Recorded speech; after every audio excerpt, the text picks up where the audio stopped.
먼저 강연을 해주실 장흥선 예로니모 신부님의 양력을 간단히 소개 올리겠습니다.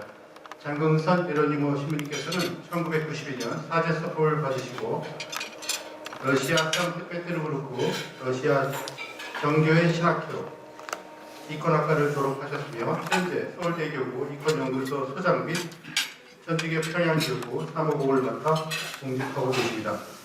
그럼 오늘 성화를 통해 본 교회의 가르침을 주제로 강의해 주실 장흥선 예로니모 신부님을 큰 박수로 모시겠습니다. 네, 안녕하세요. 방금 소개받은 장흥선 예로니모 신부입니다. 예, 이제 지금 코로나로 막 여러 가지 엄중한 상황 속에서 또 우리가 지금 사순절을 보내고 있습니다. 그래서 사순절에 또 적합한 또 성화도 몇 가지 함께 소개를 해드릴까 합니다.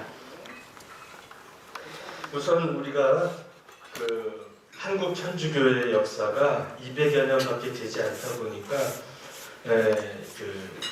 교회 전통과 역사에 대해서 우리가 많이 모르는 것이 또한 현실이기도 합니다. 그것 중에 하나가 성화, 교회 미술이 아닌가 싶습니다. 특히 한국에서는 아주 개신교 형제님들의 아주 유별난 행동으로 인해서 천주교가 우상 숭배하는 단체로 오인받는 경우가 참으로 많이 있습니다.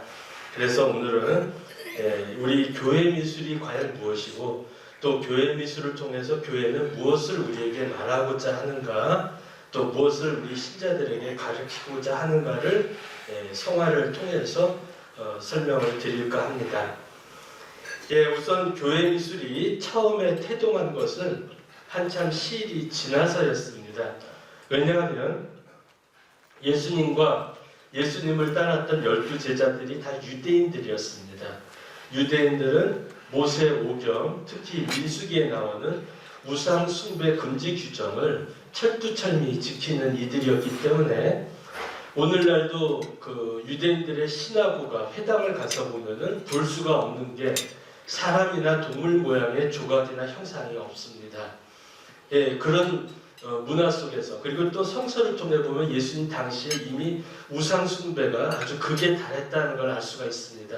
가장 대표적인 게 살아있는 로마 황제의 상에다가 향을 바치라 했던 것도 있었고 또 예수님이 성전 정화하실 때 환전상에 상을 뒤집어 엎으셨다라는 기절이 나옵니다.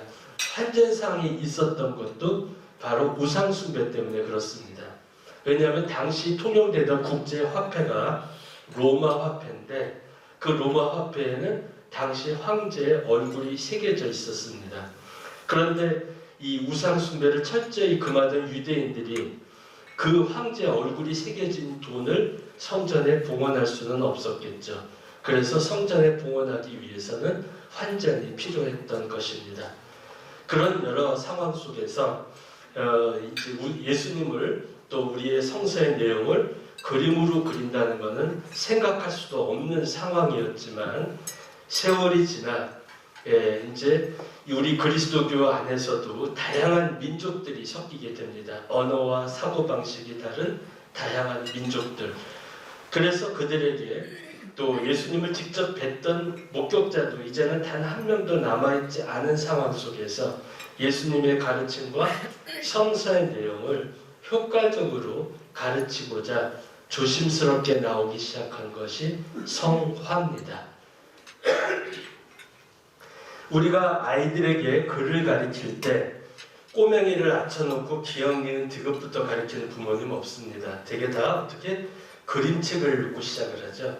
그래서 요게 뭐지 하면서 하나하나 사물의 이름을 익히게 하고 그 다음에 단어, 문장으로 이어지게 되죠.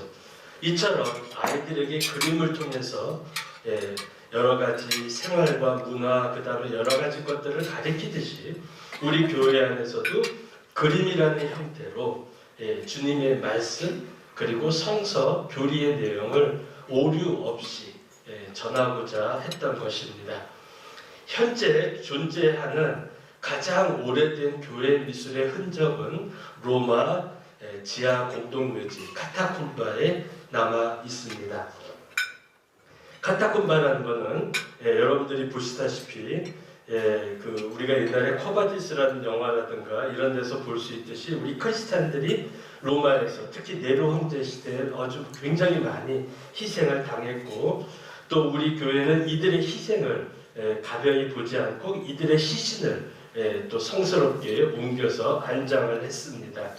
그것이 바로 로마 지하 공동묘지였죠. 그런데 이 로마 지하 공동묘지는 우리 크리스찬을 위한 공간이 아니었습니다. 원래 토착민족인 에르트리아인들의 공동묘지였기에 지금도 가서 이렇게 돌다 보면은 우리 크리스찬 문화만이 아니라 이교 풍습과 이교 벽화들도 남아있는 것을 볼 수가 있습니다. 로마를 중심으로 해서 주변에 이렇게 많은 카타콤바들이 지금 십자가 모양으로 표시가 되어 있습니다. 우리 한국 순례객들이 많이 가는 것이 이 주로 남쪽에 갈리스토 카타콤바라든지 이제 큰 것을 위주로 가는데 이 북쪽 노베티나 거리 쪽에 있는 프리실라 카타콤바는 벽화로 아주 유명합니다. 근데 규모가 작고 또 주변에 대형 버스 주차하기가 어려워서 한국 순례객들이 많이 가지를 못하고 있는데 거기 프리실라 카타콤바를 중심으로 해서 어떤 벽화들이 있는지를 좀 보여드리겠습니다. 카타콤바는 로마의 바위가 연암입니다. 쉽게 파들어갈 수 있는 바위 형태로 되어 있어서 이렇게 장돌이 같은 거, 곡괭이 같은 걸로 이렇게 파갖고 시신을 안장한 다음에 앞에 돌이나 벽돌로 막고 해반죽을 바르고 고인의 이름이나 고인의 신앙의 표징을 새겨 놨습니다. 이것이 현존하는 가장 오래된 교회 미술의 흔적이다라고 말할 수가 있습니다. 오랜 세월이 지났고 또 지진 등에 의해서 이 앞을 가렸던 것들이 이제는 다 떨어져 나가서 이렇게 오픈이 되어 있지만은 아직도 옛날 모습대로 보존되어 있는 카타콤바가 많이 있습니다. 그리고 귀족이나 돈이 많은 사람은 한 구역을 이렇게 방처럼 만들어서 가족묘지로 사용한 경우도 있습니다. 그래서 여기 크기가 작은 것은 아기들, 우리는 유교 풍습 때문에 아기들 무덤을 만들진 않지만 유럽에는 이미 고대서부터 아기들 무덤을 만들었던 것을 알 수가 있습니다. 이 카타콤바에 나오는 여러 가지 벽화 중에 제일 먼저 등장하는 것이 아무래도 사람이나 동물의 형상은 좀 시일이 지나였고 처음에 등장하는 것은 이렇게 십자가, 그 다음에 글씨, 여기 보면은 영어식으로는 IC, XC라고 읽히는데 히라보로는 요타 시그마, 흐시 시그마입니다. 그래서 이수스 크리스토스, 예수 그리스도라는 히라보 단어가 쓰여 있고요. 밑에는 니카라는 것은 승리하신다. 그래서 영어 나이키, 스포츠용품 나이키가 이 히라보 니카, 승리한다 해서 나왔기 때문에 스포츠용품 이름으로는 아주 적절하죠. 이렇게 히라보로 예수 그리스도 승리하신다 이런 글자, 또는 우리가 코바디스 영화에서도 보시면 물고기, 초대교회 신자들은 내가 크리스찬임을 드러냈다가는 목숨이 날아가는 상황이었기 때문에 서로 간에 알아볼 수 있는 표징으로 물고기를 그려서 나는 크리스찬이다라는 걸 서로 암호화했죠.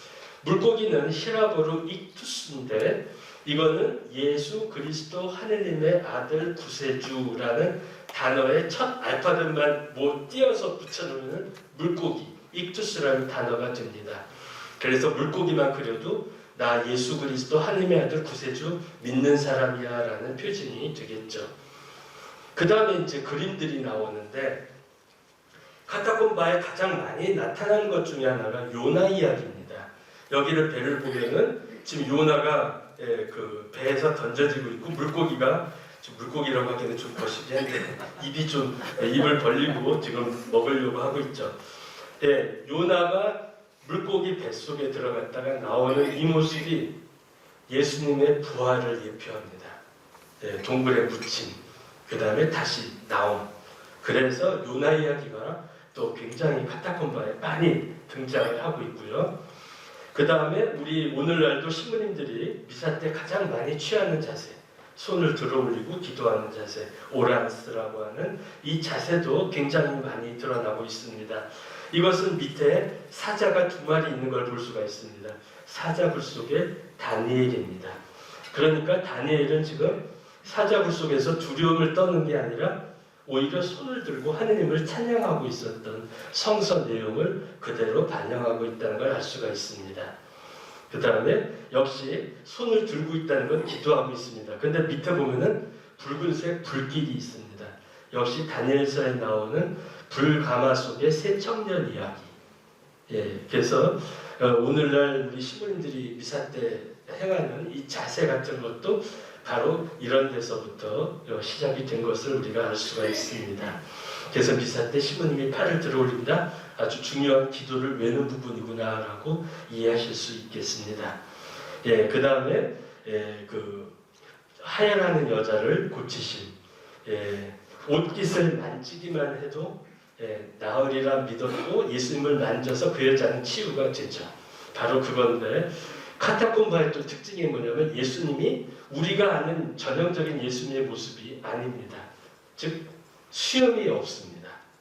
수염이 없는 젊은이로 묘사가 되어 있습니다.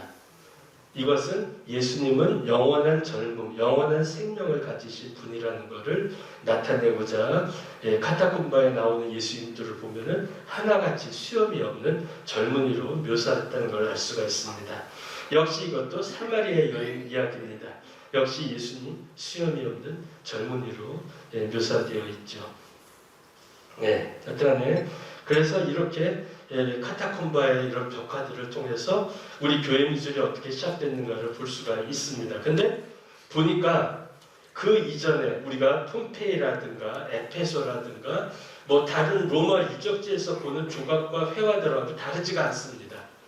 그 당시에 쓰이던 회화 기법이 그대로 쓰였다는 걸 알 수가 있습니다.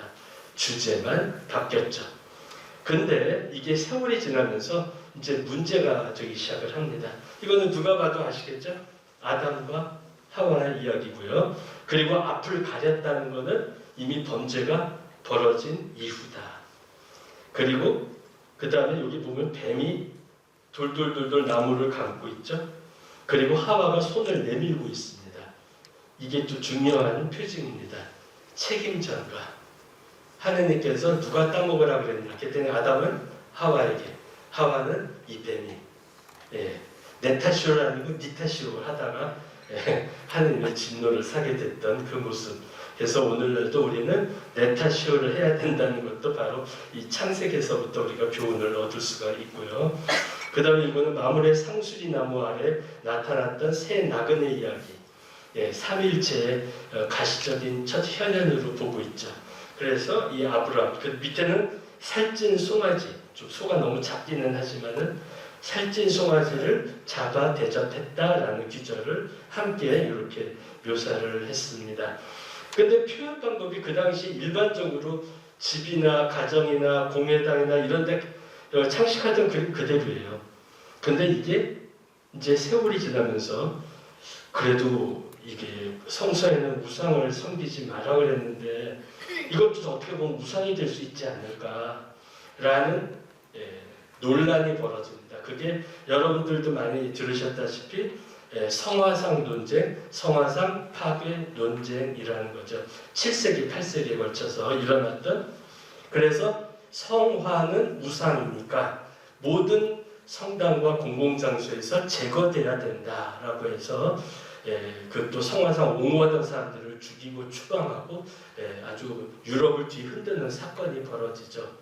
그러나 우리나라에 그 잘못 알려진 것은 성화상 파괴 논쟁이 동방 서방교의 분열 원인이다라고 많이들 쓰는데 그거는 사실이 아닙니다.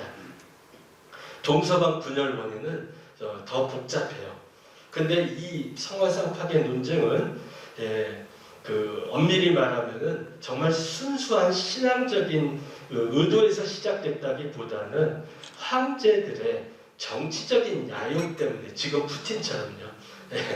그래서 백성들을 쥐고 있는 종교를 자기 손에 쥐을 때 저 정치가 용이하듯이, 그래서 하필이면 자기를 옹호하는 이들이 성화상에 부정적인 사람들이었고 또 자기를 좀 반대하고 또 따르지 않는 이들이 성화상 그 옹호자들이었고 자기를 따르는 이들이 성화상 파괴를 주창하는 이들이 많았기에 오히려 그거를 이용해서 레오라고 하는 동로마 황제가 이 성화상 파괴 논쟁을 시작을 했죠.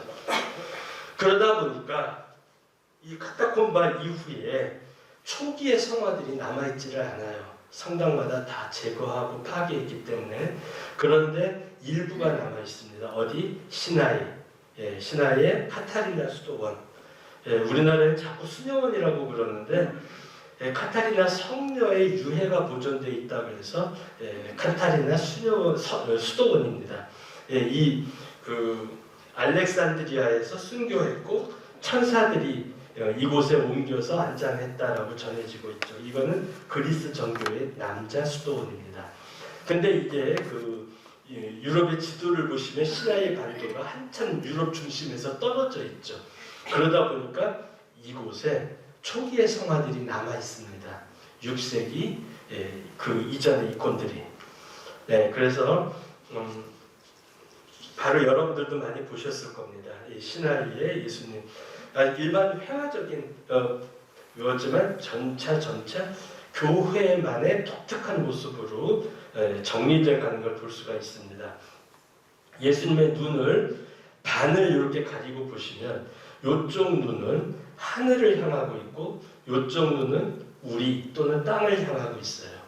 그래서 이네들이 그릴 줄 몰라서 이렇게 눈을 짝짝이로 그린 게 아니라 하늘과 땅을 굽어보시는 전능전지하신 하늘과 땅의 유일한 왕 중의 왕이신 우리 주님, 그리고 신성과 인성을 갖추신 분임을 나타내고자 이렇게 눈을 짝짝이로 그렸다고 했죠. 그 다음에 베드로 사도. 그런데 이 성화상 파괴 논쟁을 겪고 나서는 이제 교황님도 이 파괴 논쟁하는 이들을 파문을 하셨고, 성화상 옹호하는 자들이 도망 나오면은 이태리에서 받아주셨어요.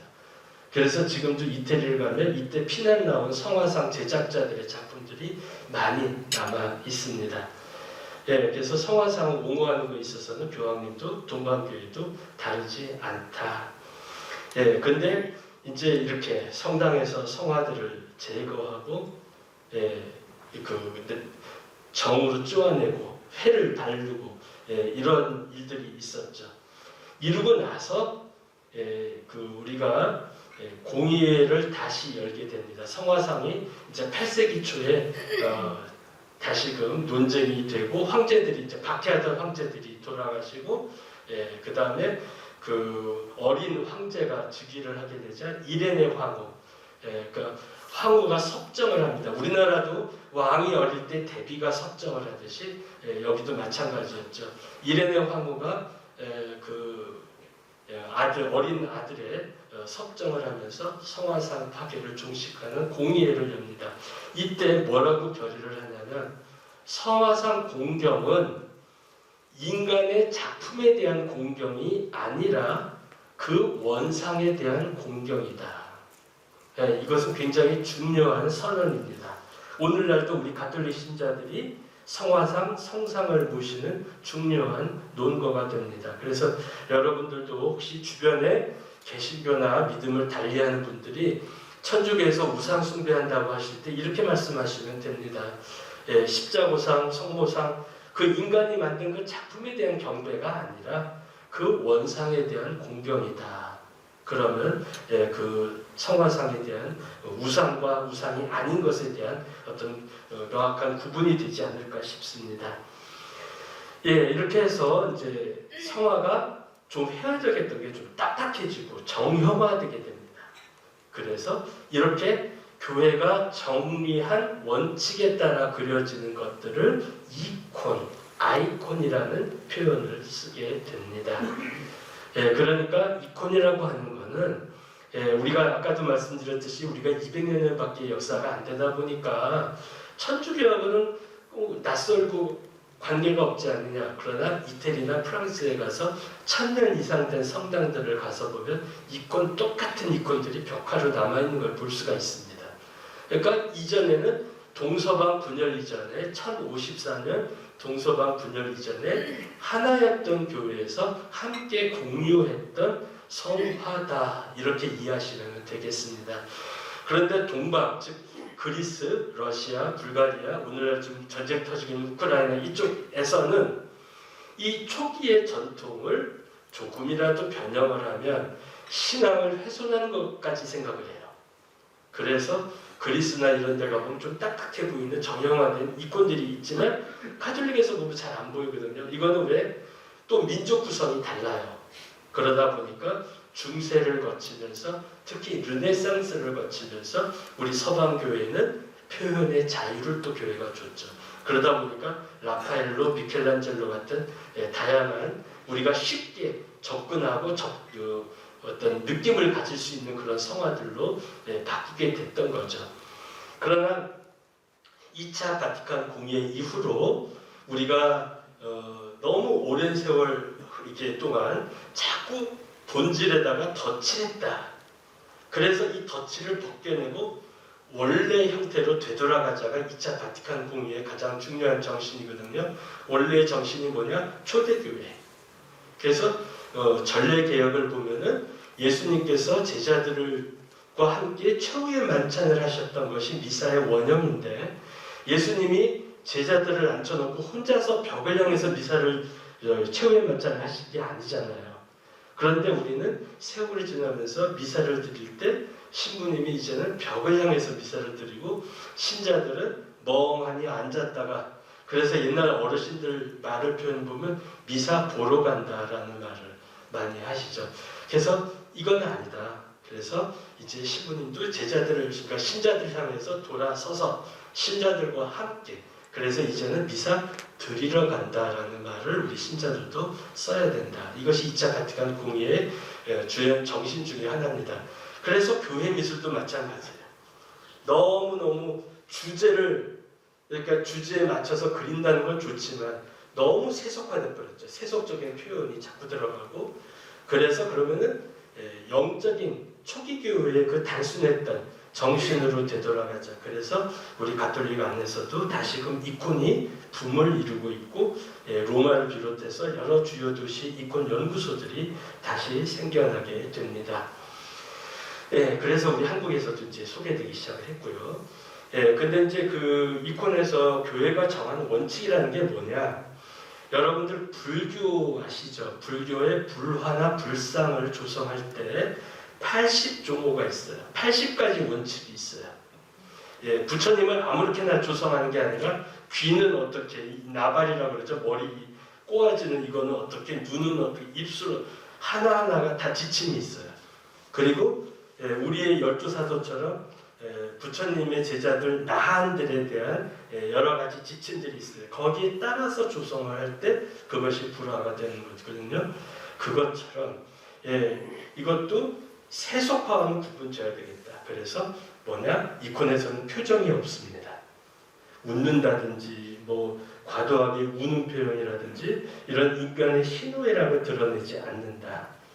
그 다음에 너무 사실적으로 묘사하지 않고 생략을 하고 그 다음에 주제를 부각시킨다. 그래서 대개 배경이 금박이나 채색으로 해서 단순하게. 그러나 우리 라파엘로나 미켈란젤로 작품 보면 뒤에다가 당시 토스카나 지방의 풍경이 그려져 있고 이렇게 막 세속적인 표현들이 들어가는 것과 차별을 두게 되죠. 그래서 지금 시간상 이거 더 길게 설명은 못 드리겠고 그렇다면 이콘들 중에 예수님 성화의 시원으로 보고 있는 성화가 하나 있어요. 바로 여러분들이 보고 계시는 이겁니다. 이거는 히라보로 아케이오 포에르토스, 아가 부정사거든요. 그러니까 우리말로 그대로 직역을 하면 without handmade, 그러니까 손으로 만들지 않은 것 또는 만들리온, 천에 그려진 것이라는 뜻입니다. 이거는 에우세비오, 우리 그리스도교 교회사를 쓴 에우세비오 교회사 1권 13장에 이 얘기가 나옵니다. 오늘날 시리아 북부에 락카라는 지역이 있어요. 지난번에 IS가 한참 성했을 때 그들의 수도로 삼았던 그 지역이 오데사 또는 에데사, 그 크림반도의 오데사 말고요, 라는 작은 도시국가가 있었답니다. 근데 거기에 아부가르라는 왕이 납병에 걸렸어요.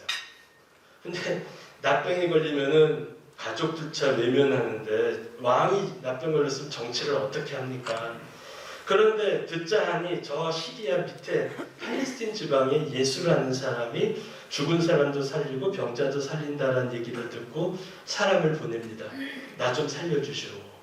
그때 예수님이 지금은 내가 너에게 갈 때가 아니지만 훗날 제자 중에 하나를 보내서 너와 네 가문을 구원해 주리라라고 약속을 하면서 증표로 무명천에 당신 얼굴을 찍어서 보내줬다고 합니다. 그래서 사람의 손을 거치지 않는 하느님이 예수님이 직접 찍어주신 얼굴, 그래서 이것이 모든 성화의 시분으로 지금 특히 동방 지역에서는 보고 있습니다. 그런데 우리 가톨릭에는 비슷한 것이 또 하나 있죠. 십자가의 길에 베로니카의 수건.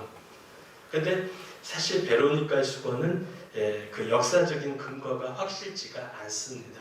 중세 이후에 생겨났고요. 이 이야기는. 그래서 학자들은 두 단어의 합성어가 아닐까. 베로니카라는 인물이 실제 인물이라기보다는 베라 이꼬나, 진실된 성화라는 두 단어의 합성어로 의인화시킨 것이 아닐까라고 보는 학자들도 있습니다. 어쨌든 간에 이 만들리온의 원화는 이스탄불, 콘스탄티노플의 성 소피아 성당에 보관되어 있었다고 하죠. 그런데 1453년에 이슬람에 의해서 그 성당이 함락될 때 그 이후로는 없어졌습니다만은, 그래서 보시다시피 몸이 없이 얼굴만 묘사되어 있고, 그리고 예수님의 후광에는 반드시 십자가가 들어갑니다. 성모님도 어떤 성인도 후광에는 십자가를 넣을 수가 없습니다. 그 다음에 예수님인데 시험이 없는 어린 아이로. 근데 우리가 생각하는 그런 아기의 모습은 아니죠. 약간 느스부리하고. 우리가 보통 아기 하면은 라파엘로의 그 해맑은 아기의 모습이 우리는 더 연상이 될 겁니다.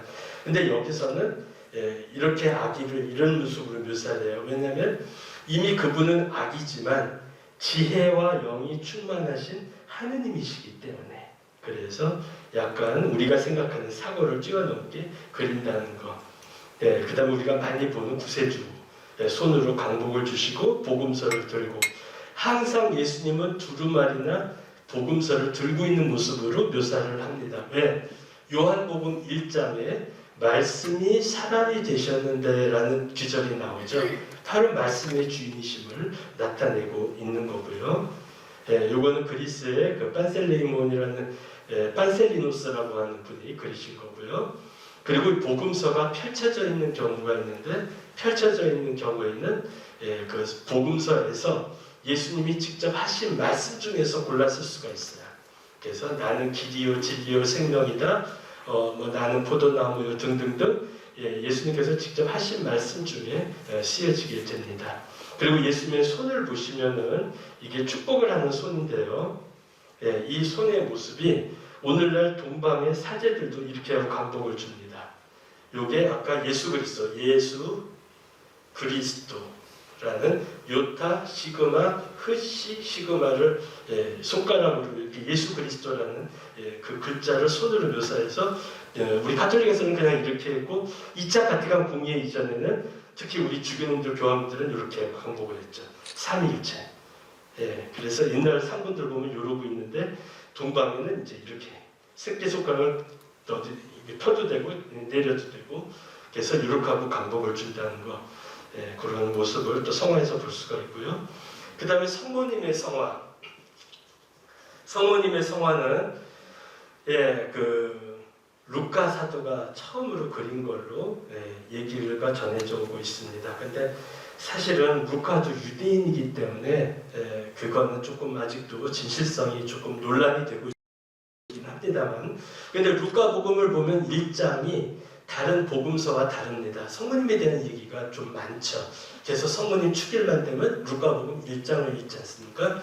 그래서 전승에 의하면 루카는 예수님 성모님을 직접 뵙고 그분의 조언을 들으며 복음서를 쓴 것으로 전해지고 있고 성모님을 최초로 그린 분으로 전해지고 있습니다. 그래서 성모님이 예수님이 정면을 향하고 있어요. 그리고 성모님은 예수님을 보지 않고 우리를 보고 계시고 예수님은 두루마리를 들고 축복의 손을 아까처럼 들고 계시고 성모님의 손이 중요합니다. 예수님을 향하고 있죠. 그래서 이분이 너희의 주님이시다라고 우리에게 제시를 해주고 계시고 또 우리를 위해서 전구해 주시는 손입니다. 기도해 주시는 손.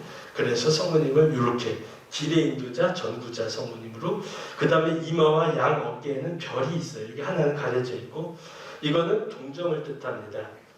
그래서 예수님을 낳기 전에도 동정이요, 낳은 후에도 동정이요, 또 낳을 때도 동정이다. 이건 무슨 소리냐면 2월 2일이 2차 바티칸 공의 이전에는 성모 취결례처이었어요. 성모님이 정결례를 유대인들이 여자가 해산을 하면은 부정을 탔기에 집에서 근신하다가 40일째 성전에 가서 정결례를 하도록 했죠. 성모님도 역시 그 해산을 했기 때문에 부정을 탔다라고 유대인들은 생각을 한 거죠. 근데 우리 교회에서는 성모님은 그것조차도 정결하신 분이다라는, 그래서 2차 바티칸 공의에서는 초기 교회 전통에 따라서 성모 취결례가 아니라 주님의 성전 봉헌으로 다시 환원시키고 초를 축성하는 예식으로 우리가 바뀌게 됐죠. 그 다음에 이렇게 루카가 성모님을 그리는데 뒤에 천사가 코치를 해주는 모습이에요. 진짜 저랬는지 어땠는지는 알 수는 없지만 그 다음에 성모님의 또 자세, 아까 신부님들 자세라고 똑같다고 그랬죠. 기도하는 자세. 근데 그렇다면 아기 예수는 애 떨어져요. 저렇게하면요. 이거는 뭐냐면은 아기 예수를 품고 있는 겁니다. 그래서 이사야서에 나오는 보라 동정녀 잉태하여 한 아들을 낳으리니 그의 이름 임마누엘이라 하리라 하시는 아기 예수를 품고 있고 그 다음에 기도하시는 어머니의 모습을 나타냈고 이것도 이제 같은 형태, 이제 콘스탄티노플의 블라케리네라는 성당에서 10월 1일에 이 모습으로 나타나셨고요. 요거는 이제 그 그리스 힐란다르 수도원에 있는 세 손의 성모. 성모님 손이 3개예요. 하나, 둘, 3개. 그래서 요거는 성모님 손이 진짜 3개가 아니라 아까 말씀드린 성화상 파괴 논쟁 때 그 다마스커스의 성 요한이라고 있어요. 동방과 서방에서 같이 공경하는 성인이죠. 이분은 원래 세속의 관리였어요. 그런데 모함을 받아서 손목이 잘리는 형을 받습니다. 그때 자기의 억울함을 평상시에 기도하던 성모 앞에서 잘린 손을 들고 성모님께 기도했대죠. 제 손을 온전케만 해주신다면 이제는 세속이 아니라 교회를 위해서 일하겠습니다. 그때 손이 기적적으로 붙었고 감사하는 마음으로 은으로 만든 손을 만들어서 그 성화에다 붙였다. 그래서 새 손의 성모라는 이름이 나오게 됐습니다. 우리 한국에도 많이 알려져 있는 블라디미르의 성모, 뺨을 맞대고 있다는 것, 어머니와 아들의 지극한 사랑의 관계를 나타내고 있고요. 또 우리 한국 사람들에게도 가장 많이 알려져 있는 영원한 도움의 성모. 그런데 동방에서는 영원한 도움의 성모라고 부르질 않아요. 수난의 성모. 왜? 옆에는 이제 가브리엘 천사가 십자가를 들고 있고요. 그 다음에 왼쪽에 미카엘 대천사는 예수님 옆구리 찌른 참, 그 다음에 입에다가 대드렸던 해면을 뺀 막대기를 들고 있어요. 그리고 예수님은 이 모습을 보고 화급하게 어머니 품에 달아들면서 신발이 벗겨져서 매달려 있어요. 그래서 이것은 뭐냐면은 순환의 성모. 이렇게. 근데 우리 가톨릭에 와갖고 이 성화에서 너무도 많은 사람들이 도움을 받았고 기적이 일어났기 때문에 우리는 영원한 도움의 성모라고 이름을 부르게 된 겁니다. 역시 이것도 로마의 산타 마리아 마조레 앞에 있는 상 알퐁소 성당에 원화가 부존되어 있습니다. 그 다음에 이제 우리가 제수요일을 시작을 해서 지금 사순절을 보내고 있습니다. 죄를 머리에 얹는다는 것은 뭐 우리가 구약에서부터 두루 언급되고 있는 것을 우리가 볼 수 있죠. 통의 상징, 뉘우침의 상징.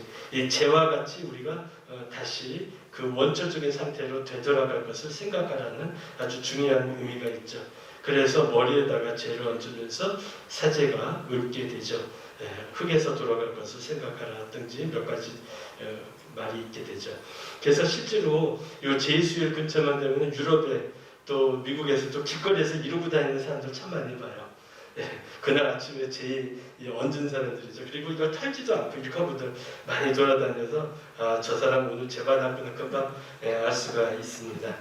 그래서 우리가 이 사순절이 되면은 이제 십자가의 길을 하게 되는데 이 십자가의 길은 사실은 오늘날 그 14처가 지금 예루살렘 성벽이 이렇게 문으로 들어와서 홀리 세풀카 예수님의 성묘 성당까지 이어지는 이 14개의 길, 이건 사실 정확치가 않습니다. 십자군 전쟁 이후에 우리가 만든 겁니다. 왜냐하면 역사적인 중요한 위치 몇 군데는 맞아요. 근데 나머지는 추정이에요. 왜? 지금 예루살렘의 모습이 예수님 때의 예루살렘이 아니에요. 예수님이 승천하시고 나서 유대인 대반란 때 예수님이 예언한 대로 돌 하나 제대로 서 있지 않을 정도로 로마인들이 초토화시킨 다음에 다시 재건한 곳이기 때문에, 그래서 그러다 보니까 논란이 뭐냐면 골고타, 십자가가 걸렸듯이 골고타가 예루살렘 성벽 밖이다라고 성서에는 나오는데 지금 보면 성벽 속 한복판에 들어가 있어요. 그래서 지금도 성서 글자 그대로 고집하는 개신교 신자들은 이게 골고타가 아니라는 거예요. 그래서 여기 다마스커스 게이트가 있는데 이 바깥쪽에 버스 정류장이 있는데 그 자연석이 구멍이 3개 뚫린 게 꼭 해골 같아요, 진짜. 거기가 골고타라고 거기 가서 통성기도하고 찬양하고 있어요, 개신교 신자들은. 그런데 지금 성벽은 예수님 시대의 성벽이 아니라는 거. 그 다음에 이 성전은 그 예수님 당시의 성전 그 자리 그건 맞고요. 그래서 이렇게 그 십자가의 길을 그림으로 이렇게 묘사를 했습니다. 그래서 안토니아 요새라고 그래갖고 예루살렘의 성전에 유대인들이 모이는 것을 감시하기 위해서 로마인들이 망루를 세운 곳이 여기예요. 여기에서 빌라도를 만났던 것은 틀림없는 사실이기 때문에 이쪽부터 시작을 해서 예수님의 무덤과 부활로 이어지는 십자가의 길을 우리가 지금 걷고 있죠. 이게 지금 이렇게 해서 홀리 세풀카 들어가는 모습, 이게 성녀 안나 성당, 그 다음에 여기가 에파타 못이라고요. 저기 그 베짜다 못이라고 해요. 그래서 성전에서 이렇게 들어가는. 그래서 지금도 이 성당에서 노래를 부르면 밑에 그 공간이 있어서 공명이 굉장히 좋습니다. 예루살렘 입성부터 성화를 통해서 잠깐 말씀을 드리면 이날 그 중요한 상징이 세 가지가 있죠. 우선 첫 번째, 예수님이 나귀를 타고 예루살렘에 들어갔다. 말이 아니에요. 왜 나귀였을까? 전쟁이 났을 때 나귀 타고 전쟁했다는 얘기 못 들어보셨죠? 나귀는 고집도 세고 힘도 약해요. 근데 전쟁에서 쓰이는 거는 말이죠. 그러니까 예수님은 왕인데 어떤 왕이냐? 평화의 왕으로 오셨다라는 것을 우리에게 보여주고자 하심이고요. 두 번째, 옷을 벗어 길에 깔았다 그랬어요. 헤브리 아이들이 옷을 벗어 길에 깔려. 요즘 같으면요, 우리가 천이 흔한 시대예요. 멀쩡한 옷도 우리가 유행이 지났다고 다 버리지만은 예수님 당시에는 일일이 손으로 짜야 됐기 때문에 천이 귀하던 시절이에요. 그 흔적을 어디서 볼 수 있냐면 예수님이 십자가에 달리셨을 때 그분이 입었던 옷을 어떻게 했죠? 병사들이 제비 뽑아서 나눠 가졌죠. 생각해 보세요. 사형수가 있던 옷, 그 다음에 피고름이 묻은 것, 우리 같으면 그냥 태워버릴 텐데 그걸 굳이 제비까지 뽑아서 왜 나눠 가질까? 그만큼 천이 귀하던 시절이에요. 그래서 그걸 빨아서라도 어디다 쓴다는 게 이기겠죠. 그런데 그 귀한 천을 밟고 가시라고 까는다. 이거는 보통 환대가 아닌 거죠. 그래서 오늘날도 똑같은 행위를 하는 게 있죠. 레드카펫, 영화제나 뭐 귀한 손님 올 때나 요즘 뭐 결혼식에까지 하더라고요.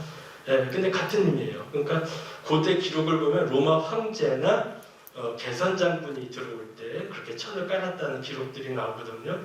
그만큼 예수님을 정말 극진히 환대한 거죠. 그 다음에 세 번째로 여기 애들이 올라가서 나뭇가지를 꺾고 있죠. 나뭇가지, 그러니까 올리브 가지나 그 다음에 종려나무 가지를 꺾어서 흔들었다고 그래요. 지금 여기 손에도 들고 있고, 이것도 역시 환영의 의미죠. 그래서 우리 집 북한의 우리 동포들이 그 행위들을 많이 하죠. 그런데 이것을 우리가 그 성지주일이 지나면 어떻게 하죠? 이 성지가지를 받아서 십자가에다가 그 이듬해 제수일 전까지 걸게 되죠. 근데 왜 거느냐? 여기에는 중요한 두 가지 의미가 있어요. 우선 예수님 그 십자가라는 것을 우리가 바라볼 때 이 성지가지를 함께 보게 되죠. 십자가는 치욕과 죽음의 상징이에요. 그렇죠? 죄수를 처형하는. 그런데 예수님이 달리심으로써 이제는 치욕과 죽음이 아니라 영광과 승리의 상징이에요. 아까 예수 그리스도 승리하신다 니카라는 단어 보여드렸잖아요. 그래서 십자가를 바라볼 때마다 이제는 구원의 표징이요 우리 영광과 승리의 표징이다라는 것을 우리가 늘 십자가를 바라볼 때마다 깨달으라는 거고, 두 번째 의미가 있다면 바로 그겁니다. 이렇게 옷을 벗어 깔고 나뭇가지를 꺾어서 흔들 정도로 환영했던 이들, 그러나 며칠 가지 않아서 십자가에 못 박으라고 했던 이들, 다른 사람들인가요? 같은 유대인들이에요. 그러니까 그렇게 환영을 했는데 예수님이 들어와서 그 다음에 뭐 아무것도 없어요. 무슨 어디서 소요가 일어났다든지 로마인들을 쳐부순다든지 그러더니 무기력하게 죄수로 섰어요. 여러분들 같으면 어떻겠어요? 아이씨, 내가 속은 거 아니야? 네, 그러니까 자기가 원하는 그 예수님의 모습이 아닐 때 오늘날도 우리도 수없이 예수님을 십자가에 다시 못 박는다는 거죠. 그래서 십자가를 바라보고 기도할 때마다 성지가지를 함께 바라보면서 2000년 전 유대인들을 생각하십시오라는 의미도 담겨져 있습니다. 그래서 내가 원하는 기도, 내가 원하는 방향이 이루어지지 않는다 하더라도 다시금 예수님을 십자가에 못 박지 않고 끝까지 그분을 믿고 따를 수 있어야 된다는 것을 이 성지가지를 통해서 우리에게 가르쳐주고 있습니다. 예루살렘에는 종려나무가 이렇게 커요. 거의 사람 크기예요. 네, 이렇게 실제로 이걸 들고 성지주일 행사를 합니다. 네, 그런데 이게 더운 지방에서 나오는 나무예요. 그러니까 모든 나라에 다 쓸 수가 없죠. 우리나라에서 저 종려나무를 쓴다 그러면 이거 비용이 어마어마할 거예요. 그래서 주교회의, 각국 주교회에서는 그 지역에 맞는 품종을 쓸 수 있도록 돼 있어요. 그래서 우리나라는 측백나무, 편백나무를 쓰잖아요. 근데 러시아, 폴란드, 우크라이나 이쪽 지방에서는 버들강아지를 써요. 그래서 재밌는 게 성지주일 하고 나서 한 주일 후 되면은 저 동그란 게 다 떨어졌어요. 그래서 나뭇가지만 걸려져 있는 거를 집집마다 볼 수가 있습니다. 그래서 또 이때가 봄을 나타내는 시기이기도 하기 때문에 버들강아지를 이렇게 성지가지로 지역에 따라서 쓴다는 거. 그래서 그것도 같이 보여드리고, 이거는 이제 루마니아에서 우리 천주교에서 이제 하는 거. 그래서 루마니아에서 이제 여기는 개나리까지 같이 들고 저기 그 성지주일 행렬을 하는 모습이고요. 이게 예루살렘의 예수님 무덤 성당입니다. 홀리 세풀커라고 하는데 이게 헬레나 황후가 지은 건데 사실 전체의 일부밖에 안 남아 있는 거예요.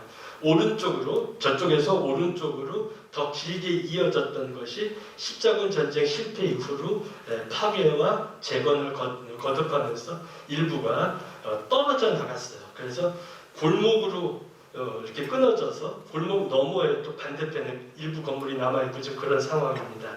이 안으로 들어가자마자 오른쪽이 골고타고요. 그 다음에 왼쪽으로 더 들어가면은 예수님의 무덤이 이 안에 한데 다 들어있습니다. 지금 이게 현재 이 빨간 것이 예수님의 무덤 성당인데요. 이 노란 것이 원래 바위입니다. 바위가 이렇게 있고 이 위에 골고타 십자가가 있었고 그 다음에 헬레나 황후가 십자가를 찾은 곳이 이 뒤고요. 그 다음에 여기에 앞에 이렇게 동굴이 있었는데 여기에 예수님을 안장을 했던 거죠. 그런데 이 노란 것은 헬레나 황후가 성당을 지으면서 제거를 해버렸어요. 그래서 남아있는 것은 회색 부분만 남아 있습니다. 그래서 요거는 예수님의 시신을 내려놓고 염했던 자리. 네, 예, 지금 이렇게 문으로 들어가면은 아까 보였던 문이 여기입니다. 여기 오른쪽으로 올라가면 여기가 골고타. 요 돌이 일부가 남겨놨죠, 헬레나 왕과. 그래서 여기서 다시 내려가면 여기 예수님의 무덤 염했던 자리. 이렇게 들어가면 여기가 예수님의 무덤입니다. 네, 이게 그 예루살렘의 성묘 성당, 홀리 세풀카. 그래서 십자가에 달리신 성화를 보면은 그 십자가 곁에는 성서를 보면 어머니와 사도 요한만이 지키고 있었던 것을 성서에도 알 수 있고요. 그 다음에 뒤에는 성벽, 예루살렘 성 밖에서 이 일이 이루어졌다라는 것을 묘사를 하고 있습니다. 근데 예수님이 항상 오른쪽에 성모님을 묘사합니다. 왜? 시편에 보면 오빌의 금으로 단장한 왕후가 당신 우편에 서 있나이다라는 기절이 있죠. 그래서 예수님의 가장 사랑하는 성인, 우리 동양에서도 뭐 또 일명 조직에서도 내 오른팔이야라는 말을 쓰듯이 예수님의 가장 사랑받는 성인의 자리 바로 예수님의 오른쪽. 우리가 봤을 때는 왼쪽이지만 예수님 편에서 봤을 때는 그 오른쪽이 성모님의 자리로 동방과 서방을 막론하고 이거는 지금까지 지켜오는 전통입니다. 네, 역시 십자가에 달리셨고 요한 뒤에는 이제 백부장이고요. 근데 이 밑에 보면은 해골이 그려져 있어요. 십자가 밑에. 이거는 이제 우리 서방의 성화고요. 해골이 발 밑에 그려져 있어요.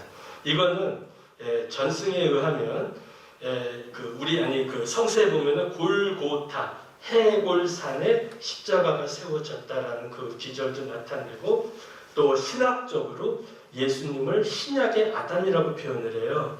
구약의 아담으로 인류가 시작되었듯이 신약의 새로운 아담, 예수님으로 인해서 우리가 새로운 인류가 시작되었다. 그래서 구약의 아담과 신약의 아담을 만남을 그리고 전승에 의하면은 십자가 바뀌었던 자리가 아담의 무덤 자리였다라는 전승도 전해지고 있습니다. 그래서 우리 가톨릭에도 절두산이나 오륜대나 이런 옛날 순교자들 유품을 보면 조그만 묵주고상에도 다 해골이 그려져 있는 걸 볼 수가 있어요.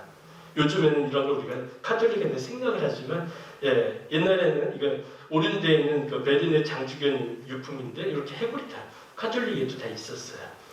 요즘 우리가 안 할 뿐이죠. 그래서 이게 지금 그 골고타입니다. 그런데 그리스 정교에서 관리를 하기 때문에 정교에서는 입체적으로 그림자가 생기면 우상이라고 생각을 해요. 그래서 반부조까지만 허용이 되고 있습니다.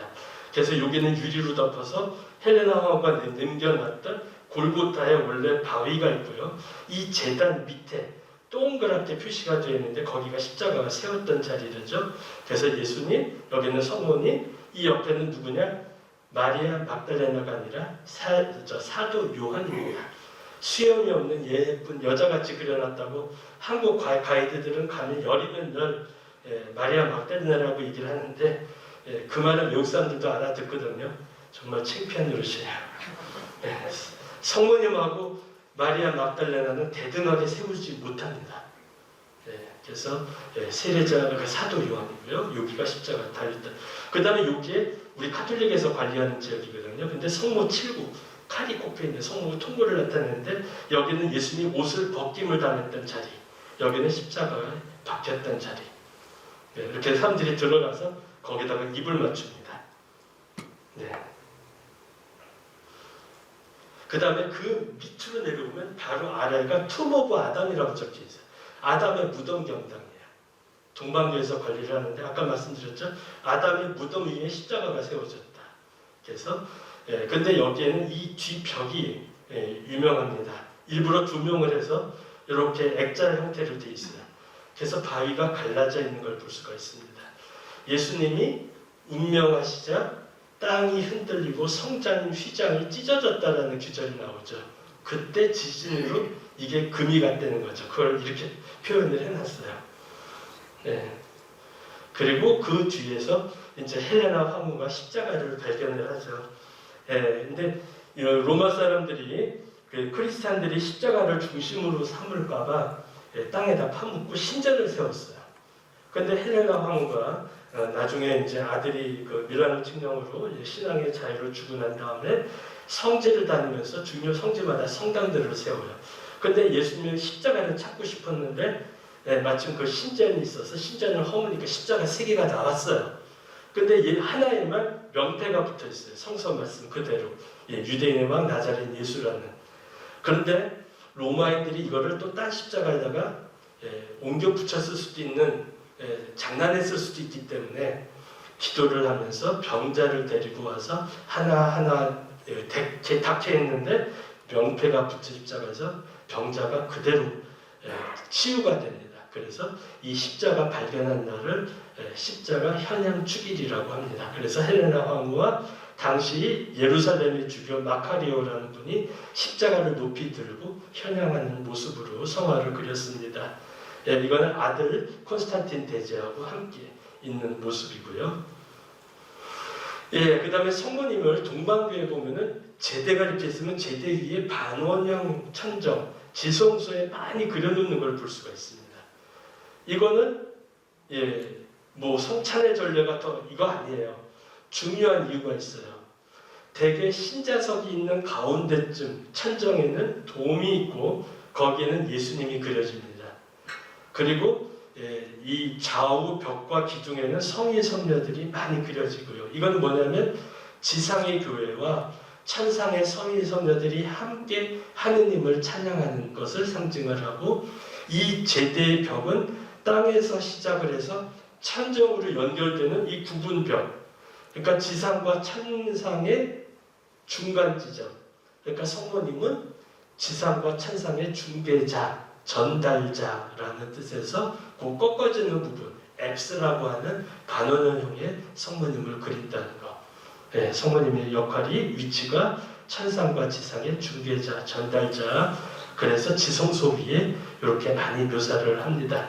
이게 예루살렘이에요. 예수님 무덤 성당 부활 성야 때 모습입니다.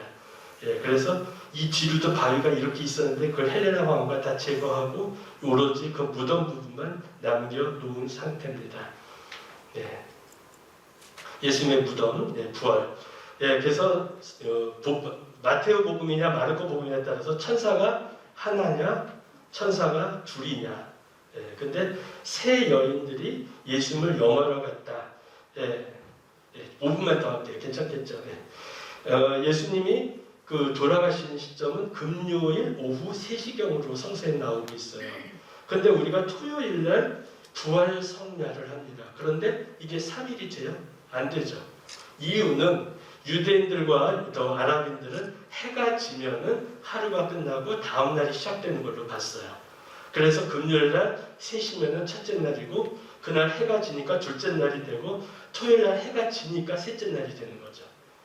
그래서 지금도 전례 규정에 따르면 토요일 날 해가 지기 전에는 부활 성야 이식을 하지 마라라고 되어 있어요.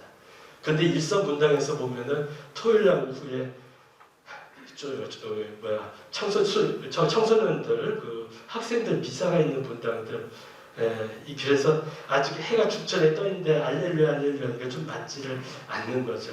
어쨌든 간에 그래서 유대인들의 관습, 토요일이면은 그 안식일이에요. 그래서 부정한 것 이런 것들이 있으면 안 돼요. 그래서 십자가에서 시신을 서둘러서 치웠기 때문에 제대로 염하지를 못한 거죠. 그래서 일요일 날 아침, 그러니까 유대인들로 봤을 때는 월요일이죠. 그래서 다시 염하러 여자들이 갔다가 예수님의 부활을 목도하게 된 겁니다. 그래서 3일이라는 것. 그래서 이 전통에 따라서 우리가 중요 대축일이나 이럴 때는 전야 미사가 있고, 또 그 제1 저녁 기도가 있는 게 바로 이런 전통에서 시작이 돼요. 그래서 토요일 특전 미사도 같은 의미로 우리가 이해하시면 되겠습니다. 아직 토요일이지만 해가 졌기 때문에 주일 미사를 드릴 수 있다. 그 다음에 이제 예수님의 부활 성화인데, 우리 가톨릭에서는 예수님이 이렇게 그 깃발 들고 위로 올라가는 모습을 많이 묘사하는데, 초기 교회 또 이콘에서는 이렇게 묘사합니다. 우리 신앙 고백에 저승에 가시어라는 부분. 그래서 고성소에서 닫힌 천국문에서 이제 그 더 이상 올라가지 못하고 기다리고 있는 구약의 의인들, 선조들, 그들을 일으키시는 장면입니다. 밑에는 지옥문이 깨져서 부서져 있고, 그 다음에 관이 열려져 있고, 그 다음에 아담의 손을 잡고 있어요. 하와가 있고 다윗과 솔로몬, 그 다음에 구약의 마지막 예언자 세례자 요한, 그리고 나머지 구약의 여러 의인들이 예수님에 의해서 일으켜지고 있습니다. 여기서 중요한 것, 손을 잡고 있다는 것. 예수님이 여기는 아담과 하와의 두 손을 양쪽으로 잡고 계세요. 그래서 부활은 우리 스스로 이룰 수 없고 오직 주님에 의해서만 가능하다라는 아주 중요한 신학이 이 안에 숨어 있습니다. 그래서 우리가 부활을 이제 우리가 사순절을 지금 막 시작을 하고 있는데, 이 부활의 의미, 그래서 성화를 통해서 우리가 성서의 내용, 우리가 알고 있던 교리의 내용을 조금 더 가까이 접근할 수 있다. 이런 점에서 성화가 우리 신앙생활에 있어서 굉장히 중요한 역할을 하고 있다는 걸 말씀을 드리고, 마지막으로 두 커트만 보여드리고 마치겠습니다. 예루살렘을 가면 흔하게 볼 수 있는 것이 두 가지가 있어요. 첫 번째, 이런 십자가. 이거는 예루살렘에서만 볼 수가 있습니다. 예루살렘 십자가입니다. 십자가 숫자가 몇 개예요? 5개. 예수님의 오상을 상징하는. 그래서 예루살렘에 가면은 흔하게 볼 수 있는 십자가가 이거고, 두 번째로 흔하게 또 볼 수 있는 것이 이겁니다.